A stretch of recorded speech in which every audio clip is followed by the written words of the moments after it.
Alors, Monsieur le maire, cher Jean-Claude, Madame la conseillère départementale, Dominique, Mesdames, Messieurs, chers camarades, à l'heure où nous sommes nombreux à éprouver de la honte vis-à-vis de ceux qui devraient représenter la gauche aux responsabilités, honte de les voir ainsi bafouer nos valeurs, mépriser avec d'autant d'arrogance le peuple. Soyez certains que ceux-là traîneront le poids de cette erreur historique et de cet égarement. Non, ce n'est pas ça la gauche, ce n'est pas ça le sens de l'histoire. Comment peut-on se dire en marche et mener à marche forcée une politique aussi régressive? Très bien. Merci. Goethe a écrit que tout homme qui marche peut s'égarer. Certainement que le meilleur moyen d'éviter cet égarement est encore d'être constant et fidèle à ses origines et à ses fondamentaux. Si nous sommes rassemblés aujourd'hui, et je remercie les amis et camarades qui ont contribué à l'organisation de cette manifestation, c'est pour célébrer celles et ceux qui, au contraire, ont incarné la gauche que nous aimons, celle qui cherche à améliorer les conditions de vie des Français, celle de la solidarité, de la justice sociale, du partage et d'une société belle et fraternelle. C'est un peu comme si on pouvait entendre se remettre à battre le cœur du Front populaire. C'est un peu comme si nous revenaient les lointains échos des voix de Léon Blum, Jean Zay, Léo Lagrange et des autres, pour nous rappeler que seules les forces du progrès écrivent l'histoire et restent gravées avec attachement et affection dans notre mémoire collective. Très bien. Merci. Il y a 80 ans, le cœur du peuple français vibrait au nom de Blum. Blum, avec lui, ils ont changé nos vies, celles de millions d'hommes et de femmes. Ils ont rendu leur fierté à celles et ceux à qui l'on disait qu'ils n'en avaient pas. Blum, parmi eux, Léon Blum, incarne la noblesse de l'engagement politique. Blum, c'est le courage d'agir en cohérence avec ses convictions, avec ce fil rouge, avec cette constance d'un engagement total et sacrificiel pour celles et ceux qui souffrent et qui sont exploités. Blum, c'est l'homme de gauche qui se bat avec un seul but, améliorer les conditions de vie des pauvres gens, de celles et ceux qui souffrent et qui sont trop souvent oubliés, celles et ceux qui ne possèdent rien ou si peu et qui en sont réduits à vendre leur force de travail pour vivre. Blum, c'est l'un de ceux qui symbolisent l'engagement et le combat des hommes et des femmes de gauche en cette année 1936, quand la gauche faisait rêver. Merci à vous donc d'être nombreux ce matin pour dire que l'espoir ne s'est pas éteint et qu'au contraire nous croyons fermement, plus que jamais, que face aux crises, face aux peurs et à la résignation, seuls les actes forts, courageux et résolument de gauche contribuent à bâtir une société tolérante, prospère et apaisée. Non, bien sûr, certes, tout n'a pas été parfait. Certes, l'expérience a été courte, trop courte. Certes, elle n'a pas freiné l'ascension de l'extrême droite et elle s'est heurtée à d'importantes difficultés financières. Oui, c'est vrai. Mais pour autant, quelle révolution! En 1936, la gauche entreprit de vastes réformes politiques et sociales. La semaine de travail fut réduite à 40 heures. Les premiers congés payés institués, des augmentations de salaires accordées et les conventions collectives encouragées. À ces réformes sociales s'ajoutèrent des réformes économiques et financières. Certaines usines furent nationalisées, une politique de soutien aux agriculteurs fut mise en place et le franc fut dévalué.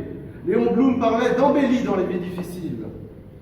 Le Front populaire a changé durablement la vie des Français. Il a été une révolution dans la vie quotidienne et dans les mentalités. Le temps de quelques mois, tout semblait alors possible. Des Françaises entraient pour la première fois au gouvernement, un gouvernement composé de ministres jeunes, Jean Zay, ministre de l'Éducation, 32 ans, Léo Lagrange, sous-secrétaire d'État au sport et aux loisirs, 36 ans seulement. Léo Lagrange, l'une des cibles favorites de la droite, qui dénonçait un ministère de la paresse, alors qu'on lui doit notamment les congés pour tous. Ils étaient jusqu'alors réservés à ceux qui en avaient les moyens. Ils ont été des ministres pleins d'ambition, mais une ambition non pas pour leur personne, mais pour le peuple. Et avec ce gouvernement, c'est aussi une assemblée qui était aux côtés des ouvriers, des agriculteurs et de la classe populaire.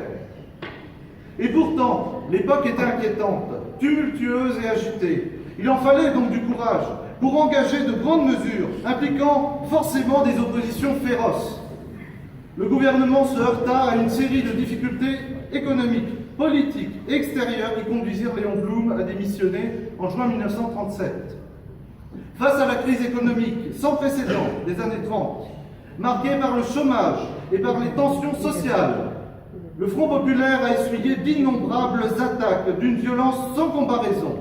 Dans un climat nauséabond, de menaces grandissantes, de nationalisme belliqueux, les idées régressives de la droite et haineuses de l'extrême droite n'ont laissé aucun répit aux forces de progrès, s'en prenant sans cesse, avec démagogie et virulence, à la personne même de Léon Blum sur fond d'antisémitisme. Ces idées existent aujourd'hui toujours, et ce ne sont pas les postures opportunistes du type ni gauche ni droite qui les combattront. Tous les progrès sociaux acquis dans notre pays au XXe siècle ont été apportés par des hommes et des femmes engagés politiquement dans des partis de gauche. Je suis convaincu que les initiatives citoyennes actuelles sont une manifestation d'une volonté de s'exprimer et de se faire entendre, que c'est une démarche qui ne doit pas s'opposer aux partis, mais qu'au contraire, nous devons être les porte-voix du mouvement social.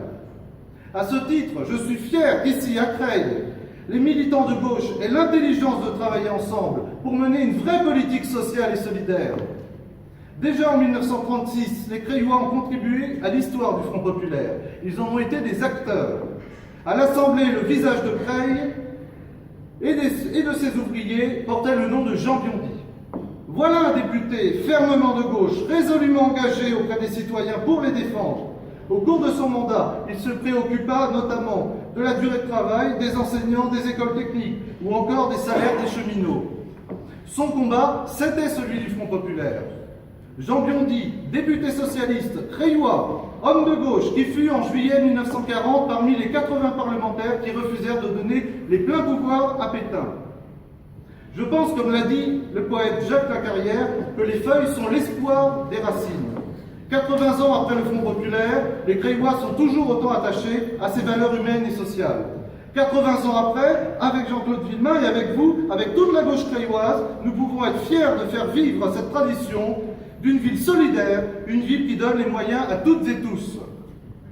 À notre niveau, les tarifs sociaux sur l'ensemble des services de la ville pour garantir un droit d'accès pour tous, la politique culturelle et sportive, les grands chantiers de rénovation urbaine, la création de logements et les moyens dédiés à l'éducation à la petite enfance, les initiatives en faveur de la citoyenneté et du respect de l'environnement, sont autant d'actes qui s'inscrivent concrètement dans la même ligne à une échelle locale.